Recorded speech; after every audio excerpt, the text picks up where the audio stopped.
Professional networking can be a challenge during the best of times, and doing it in the age of remote work and social distancing can seem impossible, but it's not.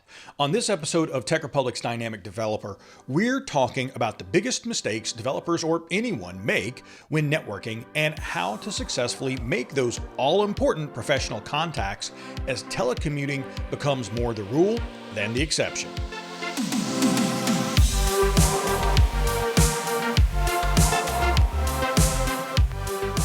I'm your host, Bill Detweiler, and joining me today to talk about professional networking is Wesley Faulkner. He's a public speaker, developer relationship specialist, has worked as a social media manager and community manager for Atlassian, and held a variety of roles at AMD, Dell, and IBM. He's also a founding member of the government transparency group Open Austin and ran for Austin City Council in 2016. So he knows a lot about how to make connections. Wesley, thanks for joining us. Thanks for having me. It's really a pleasure to be able to take some time and explain things that I'm really passionate about with an audience that actually cares to hear it. Thanks, Bill. Yeah, so before we talk about networking in the age of social distancing, let's just start with the difficulties of networking in general. I mean, it's not that easy in the best of times. As someone that looks at this a lot and has talked about this and written about this, what are some of the biggest mistakes that you see people making? The biggest mistake usually is that people feel like their worth is based on what they do. I think that brings up a lot of insecurities, and they don't really think that who they are is something that of value that should be presented. So they'll give you a business card because that immediately says like it has the VP label, CEO label, executive director label, or whatever, and they want you to know that, saying that I'm important enough to speak with. Some other people, they are only networking with people that they feel can give them value, which is extremely short-sighted, because what you need today or that hour or the next week, uh, you might not want to do that trade-off long term if you give a bad impression saying you can't help me meet my quota, so I'm going to move on to the next person. That person you just spoke with and is in the same room as you, which means that whatever you found was important to be there, they found important to be there. And 5 years from now, they could be the CEO of a company that could be your biggest target in the future. So everyone is valuable no matter what they do now or what they will do in the future. So you can't measure people just based on their titles or accomplishments of that day. Now, one of the things that you've talked about in the past when it comes to networking is around moving away from transactional interactions, right? Not actually talking, but just sharing information. Maybe, hey, these are the skills that I have, or this is the knowledge that I have. Talk a little bit about maybe that as a mistake. The reason why this is a mistake is extremely situational.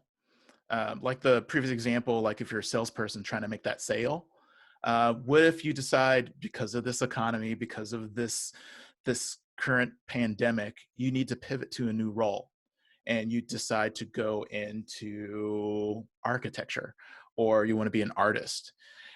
Every connection you made as a salesperson, if it was based off that transactional relationship, is now gone. You just have to start all over. The same as if you are the person who is in a position to help other people. You are the CEO, you are the IT exec, and you circle around your network around people who rely on you. So you're like, everyone needs me, so I am the golden calf. And so your network is based on people you feed or give business to. Something happens, you lose your job, and now the tides have turned and you need to rely on them. Now they're like, well, you can't help me anymore, so you find your own way. And so your network, if it's based on the situation, based on position, based on transactions, that is a very brittle bridge, and it could break at any time. But people connect with people who they like and who they relate to and have a shared value with. So if you connect on that level, no matter if your job changes, if your position changes, or you go from helping people to needing help, that is a relationship that is more of a bond of friendship and connection, like your family, where it doesn't matter if you lost your job or not, rather than a transactional thing like where you're at a store and you don't have any money. They're not going to give you anything. So that's why it's important to base relationships on the long term goal of having a bond that lasts. So, how do you encourage or advise people to do that? I mean, that's something I think a lot of people struggle with, not just in their professional lives, but also in their personal lives, is building lasting connections. I mean, it almost sounds like we're talking about a dating show here, but there are some similarities in how you relate to people. So, what advice do you give if people say, I want to do that? I want to make a lasting connection. I don't want it to be just purely about the next quarter, the next job, the next opportunity, but I want it to be something that lasts for years. How do you recommend people do that? So it's funny you brought up dating because it's kind of the same similar thing where you meet someone and you're in the same place, and so you have a common interest, at least from where that starts. But then there's a little lever that you turn where you're becoming more and more vulnerable. You give out more information about yourself, and by the end of when you decide to continue with the relationship, you have basically exposed who you are. We all have three people in us. We have our public self, we have our private self, and we have our secret self, right? When you can be more open about who you are publicly, like, yes, I have this job, I live in this city, to your private self where like, I just really hate Mondays. I actually, if I'm gonna take a 4-day weekend, 3-day weekend, Monday better be part of it, or else it's gonna throw my whole week off. And then your secret self, where you're like, you have these strange, like, secret things that you enjoy, like burning ants with like a magnifying glass, or you like peeling the labels off your bottles before you recycle them. Like, they're kind of quirky, they're strange, and you don't really share that openly. If you can start letting some of that stuff out as you continue through the relationship, as the other person reciprocates and earns that, then you both have that exchange because you're both taking chances, and the reward pays off when the connection doesn't sever.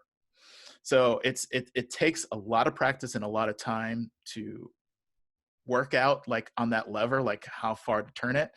But you also, like, you don't want to like tell your life story within the first 5 minutes of meeting someone. So in order to start that journey, is make sure that some of the things that you present about yourself and some of the things you also listen for are the things that are kind of deal breakers, where, hey, if you're a racist, I kind of don't want anything to do with you.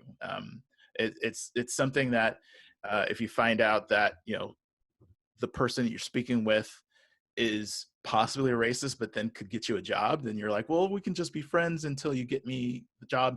Then you're reverting back to transactional. So you're hiding part of yourself. You're hiding part of the things that you value just to get something you want. And ultimately, it gets into the thing where, that relationship, you are bonded by reputation too. So if someone is known to be a racist, then you're, hey, don't you know Bill or Tom, or not Bill? Oh, that's a bad example. And That's okay. your relationship is like, you might be associated with that person. You're like, oh yeah, I knew about that. Wait, you knew about that, but yet you still. It's one of those things where you don't want to tiptoe in if you can avoid it.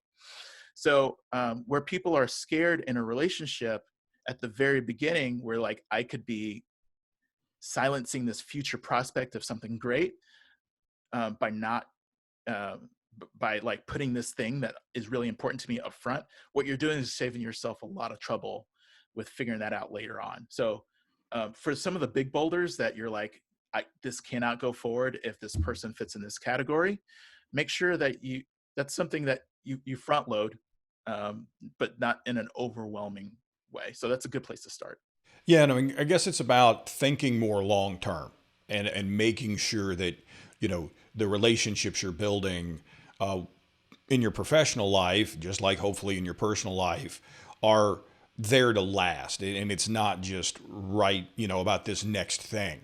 So, is there anything kind of unique when it comes to networking for people in the US or people who come from the US and maybe people outside the US? We have at Tech Republic a big international audience. And so, I'm interested in your take on how maybe those people approach networking differently, and kind of what advice you would give people to bridge that divide, whether they're someone from the US trying to network outside or whether they're someone from outside the US trying to network inside the US. Think the culture here in the United States is extremely individualistic. And overseas, there might be also protocol for um, you have to say this before you even get to the point of what your needs are, or your inquire what you're looking for in terms of finding a job or a position or getting a connection.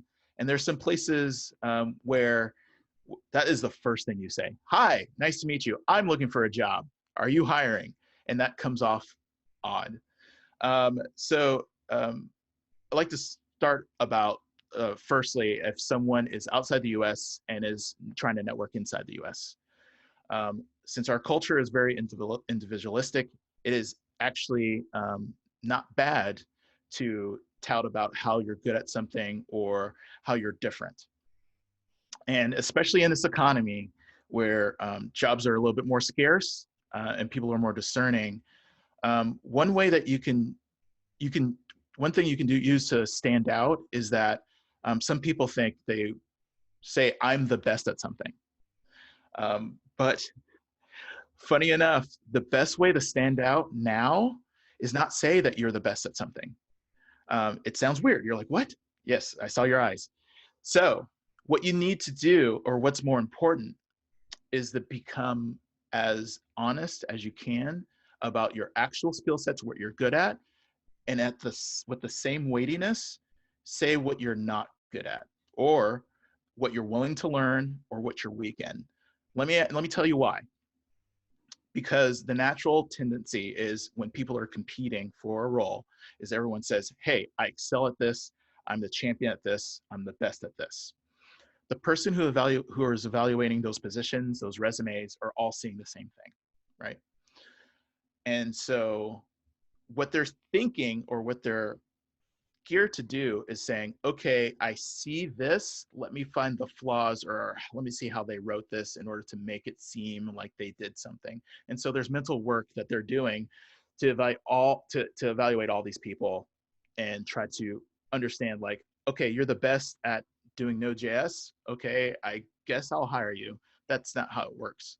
But they have someone saying, hey, I have 4 years of Node.js, but I also have like 12 years of COBOL. I can't really use that. I took a lot of the learnings. Well, you can now. I can't, not for a Node.js job, but yes, if you go to New Jersey, they'll hire you. What you're going to say is you can put things in perspective to give an accurate picture of who you are. And whenever I used to do tech support, right? And the biggest delta from people who would be happy and pissed off are the people who had a salesperson that sold them everything, told them it was amazing, and they're pissed off that it didn't do everything or set their expectations to the point where it was no longer attainable. The people who are happier will say, hey, here's the good things and here's some of the bad things. If you're using this use case, and then it might not work. It's the same with Amazon reviews, where you read it and you're like, oh, it doesn't work for people who are in North America. Well, I'm in South America, so I see it's a problem there, but the wattage here works, so I'm going to use it here. It's the same when you're putting forth as accurate a picture as you can about yourself, saying this is where I'm strong, this is where I'm weak, but this is where I'm weak, but this is the tools that I have to help augment me and put me through those times where I get confused or lost. So you'll stand out because you'll come off as more genuine, more truthful, more transparent. And if you check all the boxes that they're actually looking for, because let's face it, no one's looking when someone posts a job description for someone who checks all those back boxes, that's their wish list.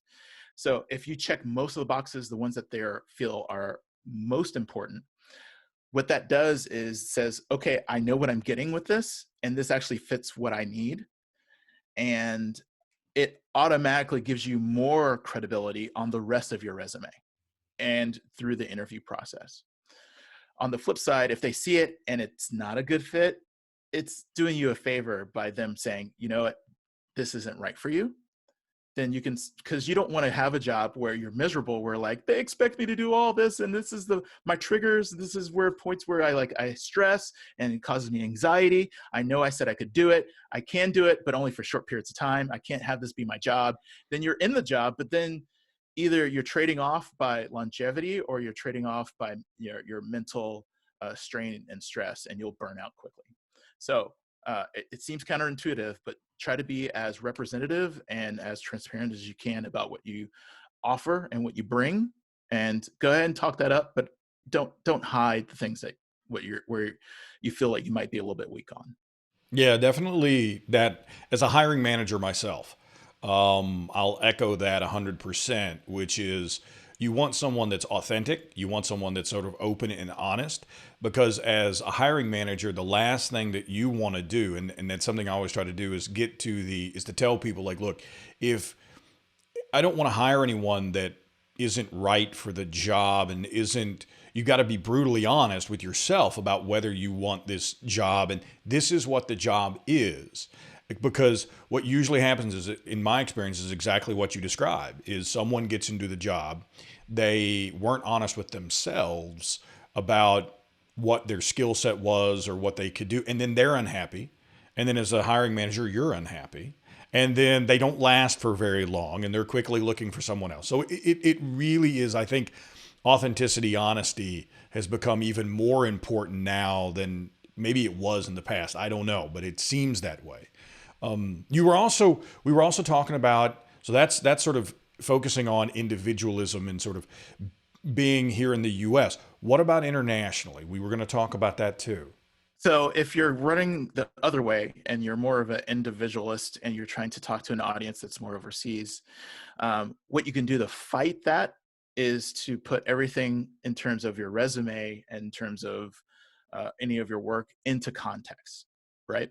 So you can't say, I launched this product. You can say, my role in this launch is to bring this piece in, and this is what metrics we put together, and this is how I've contributed to that, in order to not take all the credit. So put whatever you're doing into context. And that's kind of the same advice the other direction.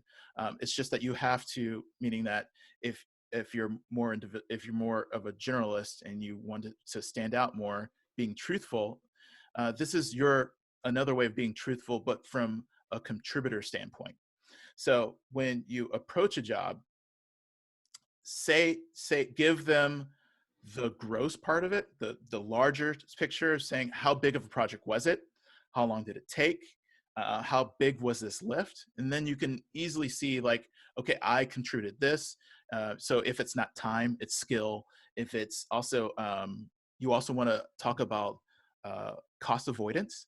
So because you did this, you didn't have to do that, and that saved time, you moved quicker. So even though it might have been just a quick suggestion, that one suggestion could save you weeks or months of development, depending on how important that is. So figure out how to measure yourself, be it time, be it contribution, being organization, or if it's just your expertise in not reliving or redoing mistakes because you were part of that project. So I would say if you're looking to go the other direction, like from the US to overseas, make sure you put it in context. And once again, it'll be an honest representation of what you've done. You're still able to talk about your contribution, but it also shows like, is this company looking for that type of skill set? Then it's easy to see how you would fit into their organization. Yeah, it's so important because not just US, outside US, but I often think you get similar reactions here in the US in different regions. I've had colleagues from the Northeast, And I could always tell when they would come in and they would ask me for something. It's like, hey, can we do this? I need you to do this. Can you do this for me? That was the first thing they would come in. And in their minds, it would be disingenuous for them to come in and start with, hey, how are you doing? What's going on today? How's your family? Oh, yeah, that project did really well. Oh, by the way, can you get me this? That would be, they would see that as, hiding their real intention. And they would want me, if I came to them, to do that with them. And then, now if you can't tell from the accent, I'm from the sort of southeast in the US. And we're exactly the opposite. So the way we were raised is you don't just come up and ask to borrow someone's ladder. You've got to come up, and there is a social, there's a series of kind of social niceties that you have to undertake. And so you would ask, how's the family? What's going on? Oh, the yard looks good. Hey, by the way, I need to clean the leaves out of my gutter. Can I borrow that ladder, that I've seen you use? So I think you hit on a point that's really important, which is knowing your audience.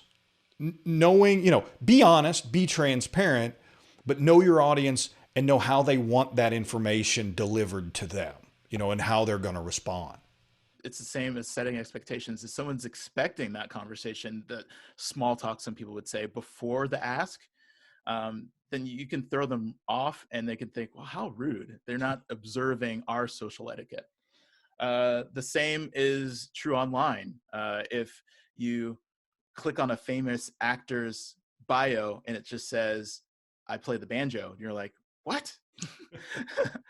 So a little Steve Martin there, right? Yes, good call. So it's like when you separate expectations from reality, and if it's too far of a gap, then you can do one of two things. You can have that surprise and delight, saying, "Wow, this is different," and then it causes you to rethink, or you can put someone off, depending on the context or how important it is. Yeah. Now, is there anything unique about networking as a developer, maybe compared to networking as someone in product management, sales, or maybe even another IT field? One is that developers are not a monolith.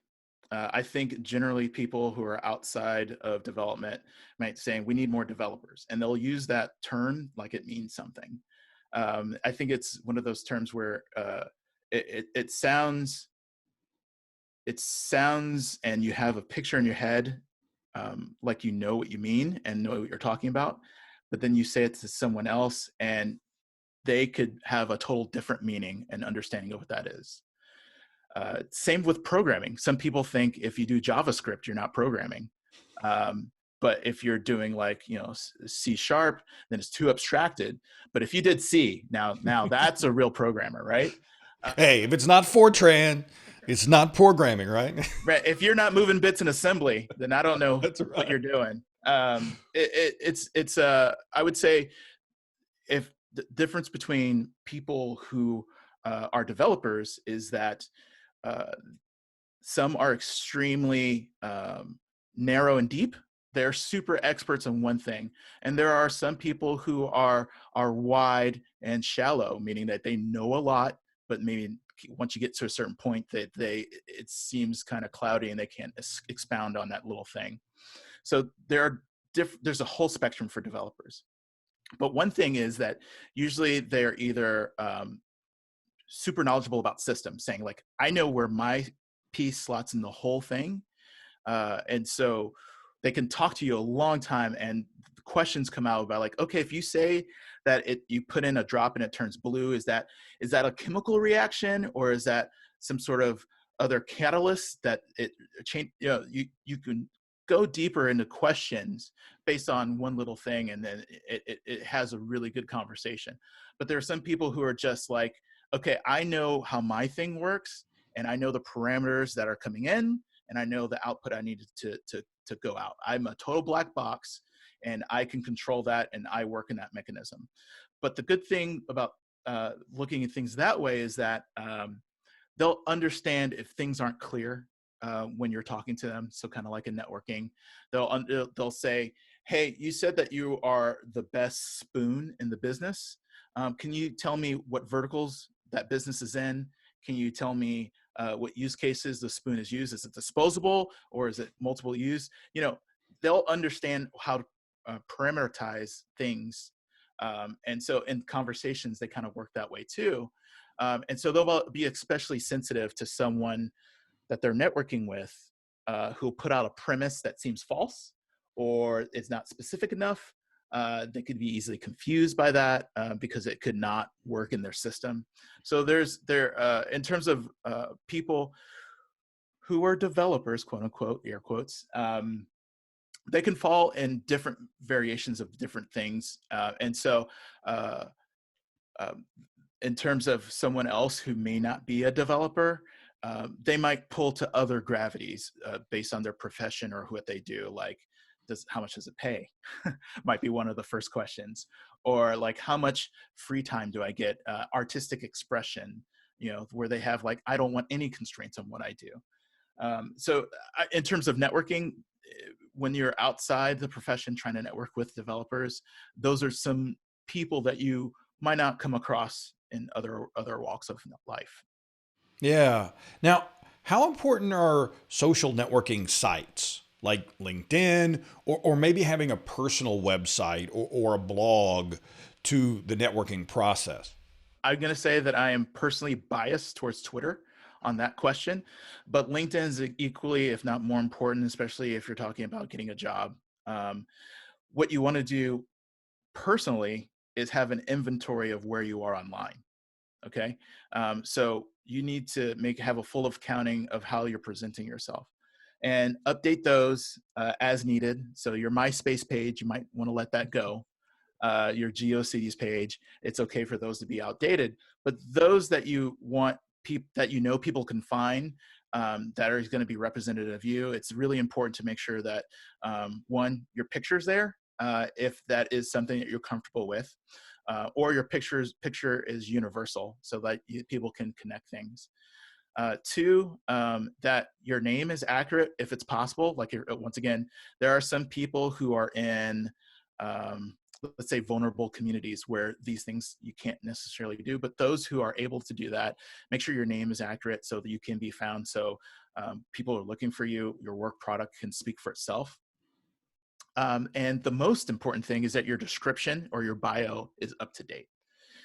So if you want to represent yourself as a person who is in an industry or what you choose to pursue, like I'm looking for a new career in, or I'm pivoting towards, or have a history in, or with company X, make sure it's there. If you just put, I play the banjo, then you're not really adding to much of what people are finding about you. Keep in mind, when you're interacting online, that's the face that you're presenting. When you're in a physical event, of course, there's a lot of assumptions that people make, some positive, some negative, but you want to control that as much as possible.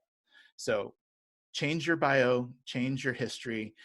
Also, like I said, your strength of witnesses and your individualism, whichever route you go, try to make sure that is updated too on how you're presenting yourself, that you can speak to it. I think there's some things that are cute, like people say, where are you located? And they put 127.0.0.1. It was like, oh, I get it. That's cute. But if you're like not looking for a remote job and you need a job in a specific location, or if you want to speak at a certain location, that might be useful information where you might want to present that. Yeah, I think the theme that's riding through all this is to do the best you can to be authentic, to be transparent, to be honest, in in whatever way you're presenting yourself. So let's get into sort of the current situation that many people are facing, especially now in the age of social distancing. How do people still make contacts as remote work becomes the norm, or at least a greater part of the norm? Not a lot of people expected to be here even 4 months ago, right? So um, there's some things that you can do if you didn't do the things that I mentioned before, which you establish a networks, establish a long-term connection with people. You can also start that now. And how do you start that is actually go back to the people that you did work with or have a relationship with. Formalize it if you need to, like get them added to LinkedIn, Facebook, Twitter or whatever, if you don't already have that connection. Especially in LinkedIn, if you can reach back out, get a recommendation from them. That does two things. One, gets you like feedback on like, I thought we worked well together. And they might have even an even better impression of working with you. And that's something that I've personally have gotten that experience where people have written recommendations on LinkedIn. I'm like, I am about to cry. This is beautiful. I had no idea that I had that kind of impact on someone. The other thing is it lets them know, hey, I'm looking for a job. So if you hear anything, it gives them a good feeling about you and puts you on the top register of people they might think of when they hear or see another job or have their connections. Okay. So LinkedIn is a great way of getting in there in a casual way, but it has these side benefits too.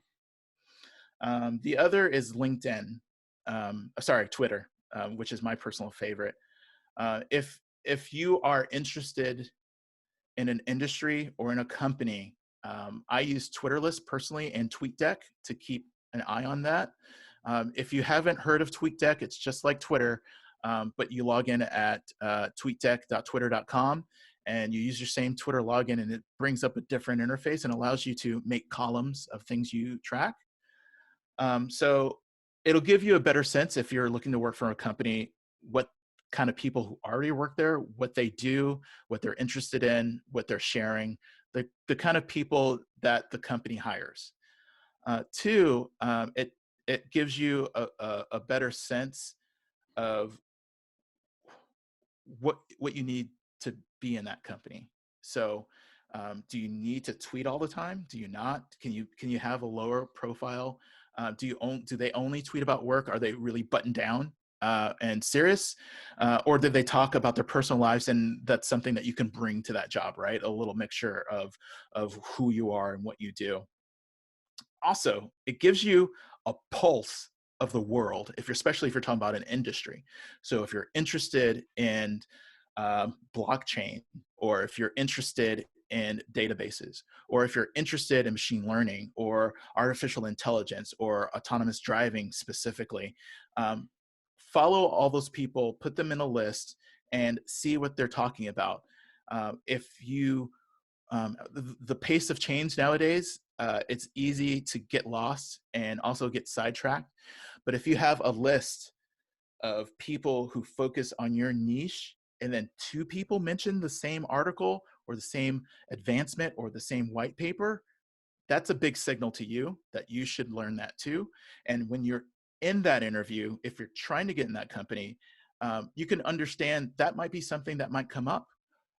Or it might be something where you can bring it up and they're like, oh yeah, I saw that article too, where you can connect with someone on a level with that same vocabulary and the same expertise and know-how that their own people are being excited about and talking about. Well, Wesley, thanks for joining me. I really appreciate all the great advice. Where can folks go to learn more about these kind of tips that you bring to the table when it comes to networking, about what you're working on? LinkedIn, of course. I'm Wesley83 online everywhere, pretty much. So on Twitter, I'm twitter.com/Wesley83. On LinkedIn, linkedin.com/IN/Wesley83. On Twitter and LinkedIn, I have highlighted some of my work in terms of networking, and I have a pinned tweet on what conference I'm speaking at, and the updated version of this networking talk is usually posted there. So if you're interested about networking, you can always hit me up on Twitter and just say, hey, I saw this or heard this, and speak with me. If you hit me up on LinkedIn, of course, I'm going to need some of that, hey, how are you doing? This is what I'm looking for. This is like what I'm good at. I'm going to be looking and grading you based on hearing this talk if you're going to reach out to me on LinkedIn. But Twitter is super cash. Send me a message and we can talk. And you can listen to more episodes of Dynamic Developer on your favorite podcast platform, or watch a video of each episode, as well as read a transcript at Tech Republic.